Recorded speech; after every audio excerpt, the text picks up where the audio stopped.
அனைவருக்கும் வணக்கம். நான் பிரபாகரன் ஜோதிடர்.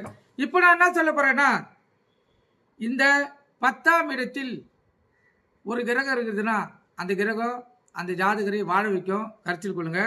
இப்போ இந்த 10ஆம் இடத்தில் குரு, புதன், செவ்வாய் இவங்க 3 பேரும் இருந்தாலும்,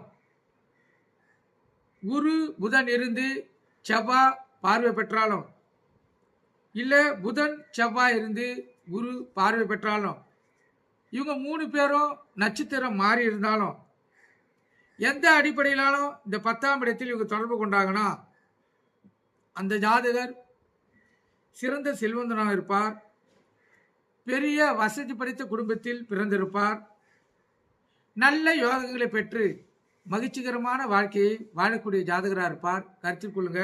இந்த அமைப்பு மிகவும் சிறப்பான அமைப்பு. இது போல ஜாதக அமைப்பு பெற்றவர்கள் புண்ணிய ஆத்மானே சொல்லலாம்.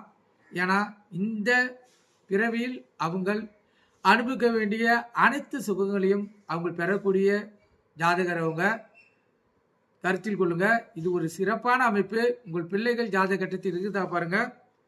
பிள்ளைகள் பிற்காலத்தில் மிகவும் சிறந்து விளங்குவார்கள். அவங்களால் உங்களுக்கு உள்ளம் வைக்கணும். கருத்தில் கொண்டு பயன்பெறுங்க. நன்றி, வணக்கம். இந்த பதிவு உங்களுக்கு எந்த அளவுக்கு பிடிச்சிருக்குதுன்னு லைக் பண்ணுங்கள், ஷேர் பண்ணுங்கள், கமெண்ட் பண்ணுங்கள். நம்ம சேனலை சப்ஸ்கிரைப் பண்ணாதவங்க சப்ஸ்கிரைப் பண்ணுங்க. எனக்கு பிடித்த, எனக்கு தெரிந்த கருத்துக்களை உங்களுக்கு நான் தெரிவிக்கிறேன். கருத்தில் கொள்ளுங்கள். என் முன்னோர்கள் அளித்த எனக்கு கருத்துக்களையும் உங்களுக்கு நான் தெரிவிக்கிறேன். கருத்தில் கொண்டு பயன்பெறுங்க. நன்றி, வணக்கம்.